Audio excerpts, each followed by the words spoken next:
Assalamualaikum warahmatullahi wabarakatuh. Kembali lagi di Lesson Education. Oke, pada kesempatan kali ini kita akan membahas materi kelas 11 di matematika wajib, yaitu tentang limit fungsi. Jadi banyak teman-teman yang merasa kesulitan di pembelajaran daring ini, khususnya tentang materi limit itu seperti apa dan kenapa sukar dipahami. Nah, di sini teman-teman saya sajikan bagaimana cara memahami limit ya. Ini nanti saya gambarkan menggunakan sebuah grafik dengan sumbu koordinat yang insya Allah untuk mudah dipahami oleh teman-teman. Tapi sebelum kita lanjut ke pembahasan limit, bagi teman-teman yang baru bergabung di channel ini, jangan lupa untuk klik tombol subscribe dan jangan lupa untuk aktifkan notifikasi loncengnya supaya tidak ketinggalan video bermanfaat yang lainnya. Oke, sekarang kita akan masuk ke materi limit fungsi. Jadi, yang pertama di sini nanti saya akan menggunakan bidang koordinat ya. Kita sekarang masuk ke pengertian limit. Jadi, limit itu apa sih ya? Jadi, limit itu bisa dikatakan suatu pendekatan nilai ya, pendekatan nilai. Limit itu pendekatan nilai, bisa dikatakan seperti itu. Nah, di sini misalnya saya memiliki sebuah fungsi ya. Fx sama dengan x kuadrat dikurangi 1 dibagi x min 1. Dan ini nanti yang akan kita gambar di bidang koordinatnya ya. Kita akan gambar. Nah, apakah contohnya harus ini? Tidak ya. Jadi ini saya mengambil fungsi itu sembarang ya. Jadi misalnya teman-teman mau membuktikan limit itu seperti alfa, itu pakai fungsi yang lain juga boleh ya. Sekali lagi ini saya milihnya sembarang ya. Nah, kemudian untuk memudahkan menggambar, kalau di dalam fungsi fx itu bisa kita ganti dengan y. Jadi y sama dengan fx ya, supaya memudahkan. Jadi fungsi ini bisa ditulis y sama dengan x kuadrat dikurangi 1 per x min 1 ya. Mungkin teman-teman sudah ingat bagaimana cara menggambarnya. Oke, kita akan mencari titik koordinatnya ya. Caranya seperti biasa, kita buat sebenarnya ini tabel kotak-kotak ya. Ini saya batasi seperti ini saja. Yang atas saya tulis X, kemudian yang bawah saya tulis Y ya. Kita akan mencari titik-titiknya untuk bisa menggambar di bidang koordinat kartesius ya. Mohon diperhatikan, jangan di skip, karena nanti kalau di skip saya yakin pasti teman-teman tidak akan paham. Nah, kemudian X ini ya, untuk menggambar nilai X itu bebas teman-teman ya. Jadi nilai X untuk menggambar itu bebas sesuai dengan keinginan kita.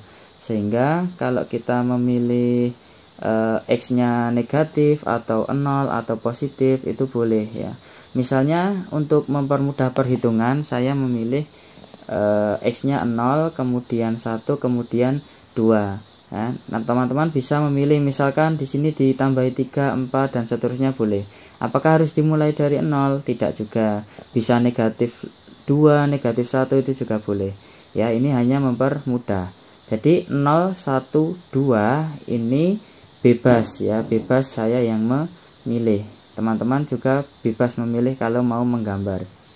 Nah, kemudian kalau saya sudah menentukan nilai X-nya sama dengan 0, kemudian X-nya itu kita gantikan ke sini ya. Kita gantikan X-nya di sini.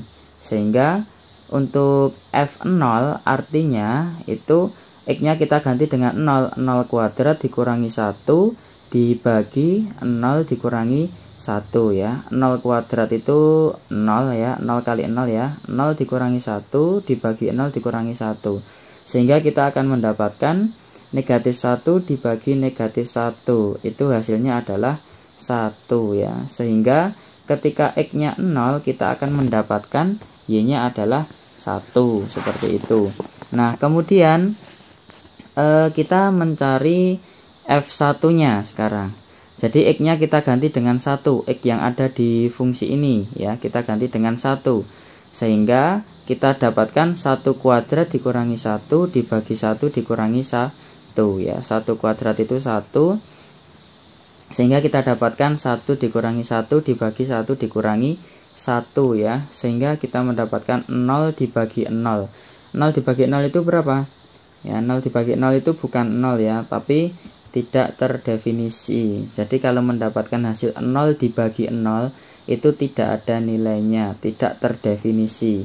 atau bisa ditulis seperti ini ya. Ini adalah himpunan kosong ya, tidak ada nilainya. Jadi di sini bisa kita tulis sebagai himpunan kosong. Jadi ketika X-nya 1, Y-nya itu tidak terdefinisi atau himpunan kosong. Nah, kemudian untuk F2 ini ya, X-nya kita ganti dengan 2, sehingga kita akan mendapatkan 2 dikuadratkan dikurangi 1, kemudian dibagi 2 dikurangi 1. 2 kuadrat ya, 2 kali 2 berarti kita dapatkan 4 dikurangi 1 dibagi 2 dikurangi 1, sehingga kita mendapatkan 3 dibagi 1 ya, sama dengan 3. Nah, 3 kita masukkan ke sini ya. Jadi kalau kita memilih X-nya 2, kita akan mendapatkan Y-nya adalah 3. Oke ya, bisa ya. Nah, kemudian kita akan menggambarnya ya. Jadi kita sudah mendapatkan nilai-nilai ini ya. Oke, tadi kita sudah mendapatkan nilai-nilainya. Jadi untuk X0 kita dapatkan Y-nya 1. Kemudian untuk X-nya 1, Y-nya tidak terdefinisi. Untuk X-nya 2 kita dapatkan Y-nya 3. Sekarang kita gambarkan ke sumbu koordinatnya seperti ini. Jadi kita tulis dulu titik yang ini, X-nya 0, Y-nya 1, sehingga titiknya ada di sini ya. Ini adalah X-nya 0, Y-nya 1 ya. Ini berarti 0,1 itu titiknya di sini. Kemudian kita, karena ini tidak terdefinisi, kita tulis dulu yang 2,3. Jadi X-nya 2 ya. Ini sumbu X ya. Kemudian kita tadi mendapatkan Y-nya berapa? 3 ya, Y-nya 3. Sehingga titiknya ada di sini ya. Ya, jadi kita sudah mendapatkan 2 titik. Kalau kita sudah mendapatkan 2 titik, artinya kita bisa menggambar garisnya ya. Kita gambar garisnya ya. Jadi fungsi f(x) kuadrat min 1 per x min 1 itu gambarnya seperti ini, garis lurus seperti ini ya. Nah, kemudian sebenarnya di sini tadi yang tidak terdefinisi tadi, kalau kita gambarkan di koordinat itu sebenarnya bisa seperti ini ya. Bisa seperti ini, tapi di sini berlubang. Kenapa? Karena kalau X-nya 1 itu Y-nya sebenarnya tidak boleh 2 ya. Kalau ini tertutup berarti boleh 2. Ini jawabannya 2 kalau tertutup. Tapi karena di sini tidak terdefinisi, maka kalau X-nya 1, Y-nya tidak boleh 2 ya. Jadi kita tulis berlubang seperti ini. Nah, teman-teman, di sini yang paling penting itu seperti ini ya. Jadi pengertiannya, nah, coba simak untuk nilai. Misalkan saya di sini mengambil nilai mendekati 1, 0,999 gitu ya misalnya. Jadi kalau saya memilih X-nya itu 0,99, kira-kira Y-nya mendekati berapa ya? Tentu saja Y-nya akan mendekati angka 2 ya. Jadi di sini nanti kita akan mendapatkan 1,999 terus ya. Jadi kalau saya memilih 0,999 artinya mendekati 1, maka kita akan mendapatkan nilainya juga, hasilnya Y-nya juga akan mendekati 2. Nah, kemudian kalau kita memilih yang ada di kanan angka 1 ya, misalnya ini saya memilih 1,001 misalnya. Ini bebas ya, misalnya ini hanya contoh saja. Misalkan saya pilih X-nya 1,0001, pasti nanti hasilnya juga akan mendekati angka 2 ya. Jadi 2,001 misalnya ya. Artinya seperti ini. Ini artinya ya. Jadi ketika saya memilih angka X di sumbu X itu mendekati angka 1 ya, mendekati angka 1, bukan 1 ya, tapi mendekati angka 1, saya akan mendapatkan angka yang mendekati angka 2 juga ya. Bisa dipahami ya. Jadi setiap saya memilih angka yang dekat dengan 1, pasti saya akan mendapatkan Y-nya juga dekat dengan 2. Bisa ya, bisa dipahami ya. Nah, di sini artinya teman-teman, kalau sudah paham berarti teman-teman sudah paham limit. Jadi limit tadi kan artinya pendekatan nilai ya. Jadi di sini bacanya limit X mendekati 1 dari X kuadrat min 1 dibagi X min 1, ini tadi kan Y ya teman-teman. Ini tadi kan Y ya, di sini tadi kan Y. Nah, jadi kalau X-nya mendekati 1, itu Y-nya atau fungsinya ini pasti mendekati angka 2. Itu yang dinamakan dengan limit.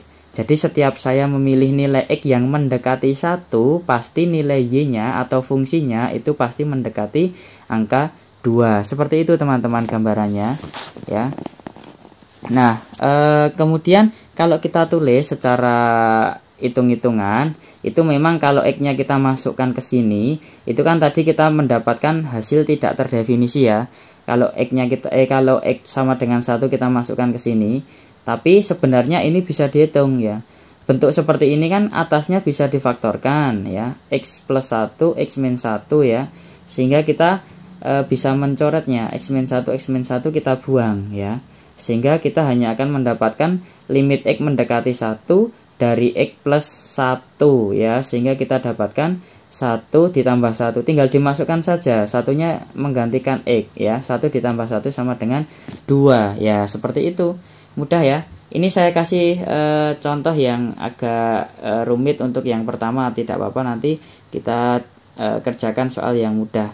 Jadi gambarannya itu kalau secara grafik ya, ingat ya, ketika saya memilih X mendekati 1, pasti saya akan mendapatkan Y mendekati 2 ya, seperti ini ya, dan perhitungan secara manualnya seperti ini.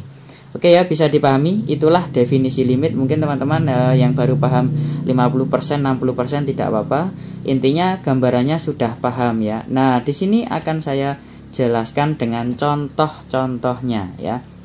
Jadi seperti ini teman-teman ya. Jadi untuk misalnya saya punya contoh 1 ya.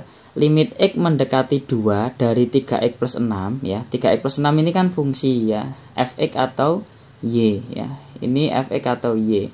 Biasanya tidak ditulis Fx sama Y-nya, langsung fungsinya ya. Jadi fungsi limit X mendekati 2 dari 3X plus 6, jawabannya berapa? Ya kita tinggal masukkan saja, X-nya kita ganti dengan 2, sehingga 3 dikali 2 ya ditambah 6, kita akan mendapatkan hasilnya 6 ditambah 6 sama dengan 12 ya. Jadi nanti teman-teman untuk mengerjakan limit tidak perlu menggambar ya.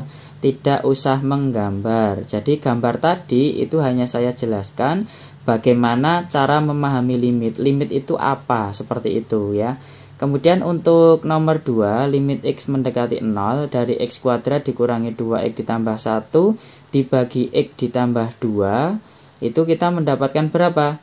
Ya tinggal kita masukkan saja ya, kita masukkan saja ya. X-nya kita ganti dengan 0 kuadrat dikurangi 2 kali 0 ditambah 1. Nah kemudian 0 ditambah 2, sehingga kita akan mendapatkan 0 kuadrat ini 0 ya, negatif 2 kali 0 berarti tinggal 1 dibagi 2, berarti hasilnya adalah setengah. Jadi limit X mendekati 0 sama dengan dari X kuadrat min 2X plus 1 dibagi X plus 2, itu hasilnya adalah setengah ya. Jadi seperti itu teman-teman, mudahnya seperti itu ya. Tapi nanti ada kasus-kasus khusus ya di limit yang mana tidak bisa langsung dikerjakan secara langsung. Contohnya yang tadi ya, kali ini sudah paham ya. Contohnya yang tadi, yang ini ya. Ini kan kalau kita masukkan hasilnya kan 0 per 0 ya tadi ya, tidak terdefinisi, maka harus dirubah seperti ini. Nah ini contoh kasus khususnya seperti itu ya. Nah kalau ini kalau bisa dimasukkan langsung nilainya, ya sudah berarti hasilnya itu. Seperti itu teman-teman. Jadi mudah ya, bisa dipahami limitnya. Nah kemudian ini ada satu soal ya, limit X mendekati negatif 2 dari X kuadrat min 2X plus 4 per X kuadrat plus 2 sama dengan berapa? Ini silahkan teman-teman untuk bisa menjawabnya di kolom komentar ya. Oke, mungkin itu saja pengertian limit yang bisa saya sampaikan di video kali ini. Apabila masih bingung, ada pertanyaan, silahkan tanyakan di kolom komentar. Semoga bisa dipahami dan bisa bermanfaat, dan silahkan request video apa lagi yang bisa saya buat. Dan semoga bermanfaat. Sekali lagi jangan lupa untuk subscribe, like, dan share video ini. Terima kasih, sampai jumpa di video selanjutnya. Wassalamualaikum warahmatullahi wabarakatuh.